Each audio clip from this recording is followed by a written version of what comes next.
آله وأصحابه أجمعين أما بعد. عن أبي سعيد الخدري رضي الله عنه قال: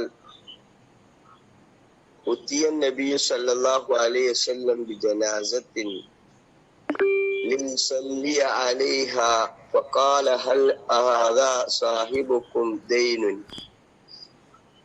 قال: نعم. قال: هل ترك له من وفاء؟ قالوا: لا. قال: صلوا على صاحبكم. قال علي بن أبي طالب رضي الله عنه: علي دينه يا رسول الله.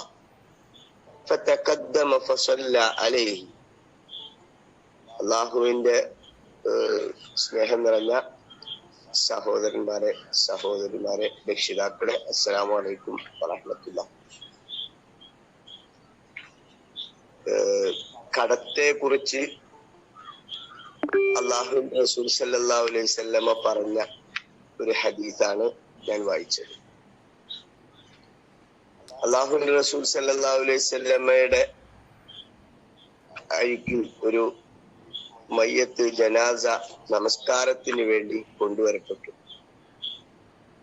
അങ്ങനെ റസൂൽ സല്ലല്ലാഹു അലൈഹി വസല്ലമ ആ മയ്യത്തിനെ മുമ്പിൽ വെച്ചുകൊണ്ട് ചോദിച്ചു, ഇദ്ദേഹത്തിന് കടം വല്ലതുമുണ്ടോ എന്ന് ചോദിച്ചു. അങ്ങനെ സഹാബികൾ പറഞ്ഞു, ഉണ്ട്. അപ്പോൾ റസൂൽ സല്ലല്ലാഹു അലൈഹി വസല്ലമ ചോദിച്ചു, എങ്കിൽ അത് വീട്ടാനുള്ള വല്ല വഴിയും അദ്ദേഹത്തിനായിട്ട് അവശേഷിക്കുന്നുണ്ടോ എന്ന് ചോദിച്ചു. അപ്പൊ സഹാബികൾ പറഞ്ഞു, ഇല്ല. എങ്കിൽ നിങ്ങളുടെ സഹോദരന് വേണ്ടി നിങ്ങൾ തന്നെ നമസ്കരിക്കുക എന്ന് പറഞ്ഞ് റസൂൽ സല്ലല്ലാഹു അലൈഹി വസല്ലമ മുന്നിൽ നിന്ന് ബാക്കിലേക്ക് മാറി നിന്നു. അങ്ങനെ അലി റളിയല്ലാഹു അൻഹു പെട്ടെന്ന് മുന്നിലേക്ക് വന്നുകൊണ്ട് പറഞ്ഞു, റസൂലെ, ആ കടം ഞാൻ ഏറ്റെടുത്തിരിക്കുന്നു എന്ന് പറഞ്ഞു. അപ്പോഴാണ് റസൂൽ സല്ലല്ലാഹു അലൈഹി വസല്ലം തഖദ്ദമ ഫസല്ല അലൈഹി, അങ്ങനെ റസൂല് മുന്നിലേക്ക് വരികയും നമസ്കാരത്തിന് വേണ്ടി മയ്യത്ത് നമസ്കാരത്തിന് നേതൃത്വം നൽകാൻ തയ്യാറാവുകയും ചെയ്തു. അള്ളാഹുവിന്റെ റസൂൽ സല്ലല്ലാഹു അലൈഹി വസല്ലമ എത്ര ഗൗരവത്തോടു കൂടിയാണ് ഈ കടത്തെ കുറിച്ച് പറഞ്ഞത് എന്ന് നമുക്ക് മനസ്സിലാക്കാൻ കഴിയും. കടം എന്ന് പറയുന്നത് നമ്മെ സംബന്ധിച്ചിടത്തോളം നമ്മൾക്ക് പലപ്പോഴും അങ്ങനെ ഒരു കടക്കാരനായി അല്ലെങ്കിൽ കടം വാങ്ങേണ്ട നിർബന്ധിതാവസ്ഥകൾ നമുക്ക് സംഭവിക്കാറുണ്ട്. അങ്ങനെ സംഭവിക്കുമ്പോഴും ഓരോ വിശ്വാസിയും ഓർക്കുകയും ആലോചിക്കുകയും ചെയ്യേണ്ടത്, എത്രയും പെട്ടെന്ന് ഇത് എന്നിൽ നിന്ന്, എന്റെ ബാധ്യതയിൽ നിന്ന് ഇത് ഒഴിവാക്കണം എന്ന ഒരു ബോധത്തോടു കൂടി ആയിരിക്കണം ആ കടം വാങ്ങേണ്ടത് എന്നതാണ്. അങ്ങനെ ആ ബോധത്തോടു കൂടി ഒരാൾ കടം വാങ്ങുകയാണെങ്കിൽ ആ കടം വീട്ടാനുള്ള വഴി അല്ലാഹു സുബ്ഹാനഹു വ തആല അയാൾക്ക് ഒരുക്കി കൊടുക്കും. എന്നാൽ കടം വാങ്ങുന്ന സന്ദർഭത്തിൽ അയാളുടെ മനസ്സിലുള്ളത്, അവന് ധാരാളം പൈസ ഉണ്ടല്ലോ, ഞാൻ അവനോട് അല്പം കടം ചോദിക്കുകയും അവനത് എനിക്ക് നൽകുകയും ചെയ്താൽ അവനിപ്പോ അതുകൊണ്ട് വലിയ അത്യാവശ്യങ്ങളൊന്നും ഇല്ലല്ലോ, അതുകൊണ്ട് അത്ര പെട്ടെന്ന് അത് വീട്ടേണ്ടതില്ലല്ലോ, നമ്മുടെ ആവശ്യങ്ങളല്ലേ വലുത് എന്ന രീതിയിൽ അതിനെ ഉപയോഗപ്പെടുത്താൻ അല്ലെങ്കിൽ അത് വീട്ടാൻ ശ്രമിക്കാതിരുന്നാൽ അല്ലാഹു അത് വീട്ടാനുള്ള വഴി അയാൾക്ക് നൽകുകയില്ല, അയാളുടെ സമ്പത്ത് നശിപ്പിക്കുകയാണ് ചെയ്യുക എന്ന് അള്ളാഹുവിന്റെ റസൂൽ സല്ലല്ലാഹു അലൈഹി വസല്ലം മറ്റൊരിടത്ത് പറയുന്നുണ്ട്. അതുപോലെ തന്നെ അള്ളാഹുവിന്റെ റസൂൽ സല്ലല്ലാഹു അലൈഹി വസല്ലം പറഞ്ഞ ഒരു ഹദീസിൽ നമുക്ക് കാണാൻ പറ്റും, യുഗ്ഫറു ലിശ്ശഹീദ് കുല്ല ദംബിൻ ഇല്ല ദൈൻ.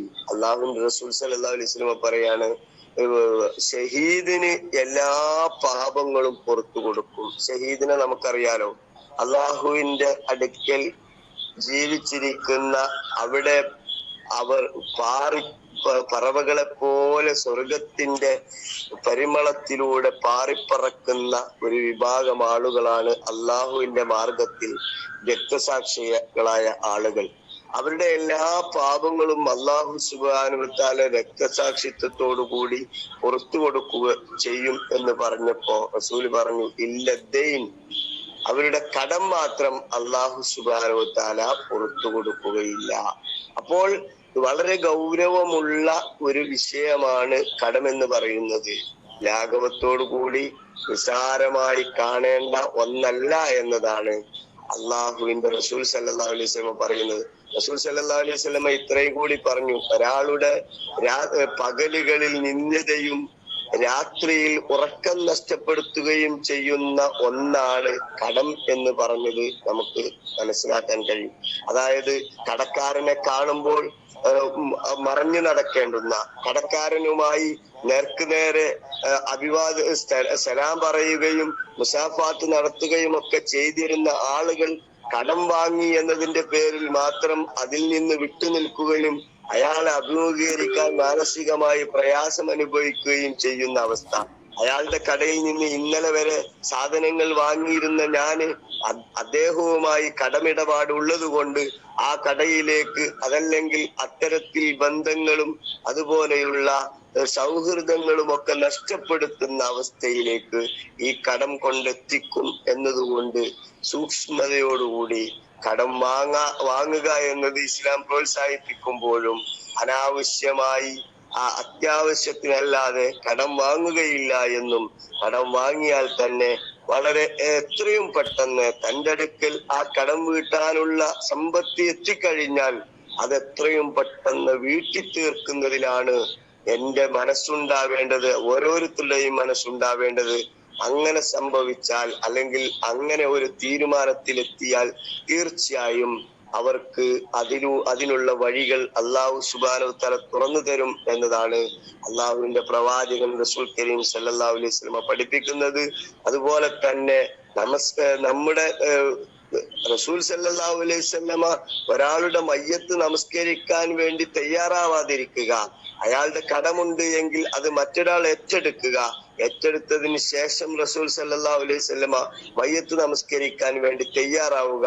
അപ്പോൾ ആ കടം അവന്റെ എത്രമാത്രം റസൂൽ സല്ലല്ലാഹു അലൈഹി വസല്ലമ ഗൗരവമായി കാണുന്നുണ്ട് എന്ന് നമുക്ക് ബോധ്യമാകും. അത്തരത്തിൽ ഗൗരവത്തോടു കൂടി കാണേണ്ട ഒന്നാണ് കടം എന്ന് സൂചിപ്പിക്കുകയാണ്.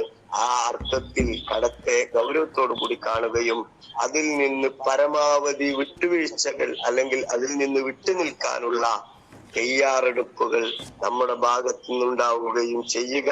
അതുപോലെ തന്നെ കടം ഒരാൾ ചോദിക്കുക എന്ന് പറയുന്നത് അതിന് മാത്രം പ്രയാസമുള്ള സന്ദർഭത്തിലാണ് എന്നും, അതുകൊണ്ട് എന്റെ സഹോദരനെ സഹായിക്കുന്നത് വളരെ വലിയ പുണ്യമുള്ള കാര്യമാണ് എന്ന് തിരിച്ചറിയുകയും ചെയ്യുക. ആ അർത്ഥത്തിൽ അങ്ങോട്ടും ഇങ്ങോട്ടും കൊടുക്കൽ വാങ്ങലുകളെ, ബാധ്യതകളെ നിറവേറ്റിക്കൊണ്ട് അതോടൊപ്പം തന്നെ തങ്ങളുടെ സൽക്കർമ്മങ്ങൾ, തങ്ങളുടെ നമസ്കാരങ്ങൾ, തങ്ങളുടെ നന്മകൾ അത് അല്ലാഹുവിന്റെ അടുക്കൽ സ്വീകരിക്കപ്പെടുന്ന രീതിയിൽ അവയെ കൈകാര്യം ചെയ്യുവാൻ നാം ഓരോരുത്തരും തയ്യാറാവേണ്ടതുണ്ട്. അല്ലാഹു സുബ്ഹാനഹു വ തആല ആ അർത്ഥത്തിൽ സൂക്ഷ്മതയോടുകൂടി ജീവിതത്തെ മുന്നോട്ട് കൊണ്ടുപോകുന്ന സത്യവിശ്വാസികളിൽ, വിശ്വാസിനികളിൽ, സഹോദരന്മാരിൽ, സഹോദരികളിൽ, രക്ഷിതാക്കളിൽ നമ്മേവരെയും അല്ലാഹു സുബ്ഹാനഹു വ തആല ഉൾപ്പെടുത്തി അനുഗ്രഹിക്കുമാറാവട്ടെ. നമ്മിൽ നിന്ന് വന്നുപോയിട്ടുള്ള ചെറുതും വലുതുമായ പാകപ്പിഴവുകൾ, തെറ്റുകുറ്റങ്ങൾ, എഴുതായ്മകൾ, ന്യൂനതകൾ നമുക്കേവർക്കും അല്ലാഹു സുബ്ഹാനഹു വ തആല വിട്ടുപുറത്ത് മാപ്പാക്കി തരുമാറാവട്ടെ. നമ്മിൽ നിന്ന് രോഗം കൊണ്ടും മറ്റും കഷ്ടപ്പെടുന്നവർക്ക് അല്ലാഹു സുബ്ഹാനഹു വ തആല ശമനവും സമാധാനവും നൽകി അനുഗ്രഹിക്കുമാറാവട്ടെ. പ്രായാധിക്യത്താലുള്ള അവശതകൾ അനുഭവിക്കുന്നവർക്ക് അല്ലാഹു സുബ്ഹാനഹു വ തആല അവശതകൾ മറന്നുകൊണ്ട് അല്ലാഹുവിന്റെ നിർബന്ധമായ ബാധ്യതകളെങ്കിലും നിർവഹിച്ചുകൊണ്ട് മുന്നോട്ട് പോവാനുള്ള കരുത്തും തന്റേടവും തൗഫീഖും ഒക്കെ നൽകി അനുഗ്രഹിക്കുമാറാവട്ടെ. അല്ലാഹു സുബ്ഹാനഹു വ തആല നമ്മിൽ നിന്ന് മരണപ്പെട്ടു പോയവർക്ക് മഗ്ഫിറത്ത് നൽകി അനുഗ്രഹിക്കുമാറാവട്ടെ. അവരെയും നമ്മെയും അവന്റെ സ്വർഗീയ പൂങ്കാവനത്തിൽ ഒരുമിച്ച് കൂട്ടി അനുഗ്രഹിക്കുമാറാവട്ടെ. അഖൂലു ഖൗലി ഹാദാ വസ്തഗ്ഫിറുല്ലാഹ ലി വലക്കും വലിസാരിൽ മുസ്ലിമീന മിൻ കുല്ലി ദംബ് വസ്തഗ്ഫിറൂഹു ഇന്നഹു ഹുവൽ ഗഫൂറുർ റഹീം. അസ്സലാമു അലൈക്കും വറഹ്മത്തുള്ളാഹി വബറകാതുഹു.